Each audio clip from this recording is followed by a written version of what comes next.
সুপ্রভাত সকলকে। আশা করি সুস্থ আছেন, ভালো আছেন। গত 2 সপ্তাহ এত ব্যস্ত ছিলাম যে একবারও দেখা করতে পারিনি, তাই ভাবলাম আজ একবার দেখা করে নিই। আসলে বাড়িতে একটা বিয়ে চলছে আর তার জেরে প্রচণ্ড ব্যস্ততা। কিন্তু এই বিয়েটাতে আমি যেটা বিশেষভাবে অনুভব করছি সেটা হলো কিছু মানুষের অভাব, যারা নাকি আদরে আশীর্বাদে আগে ভরিয়ে রাখতো। আমার বাবা, আমার জেঠু, আমার জেঠিমা, কিছু ছোট ছোট বাচ্চা যারা নাকি পড়াশোনার জন্য বাইরে রয়েছে, তারা আসতে পারেনি। কিন্তু তাদের এই অনুপস্থিতিটা আমি প্রতি মুহূর্তে অনুভব করছি।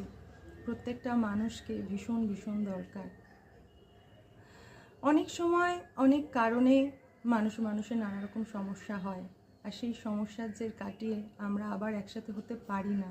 কিন্তু আমার মনে হয় অহংটাকে একটু দূরে সরিয়ে যদি আমরা সবাই একসাথে সবসময় হতে পারি, তাহলে কিন্তু ভীষণ আনন্দের, ভীষণ সুখকর হয়ে ওঠে এই অনুষ্ঠানগুলো। সবাই ভালো থাকবেন, আবার দেখা হবে।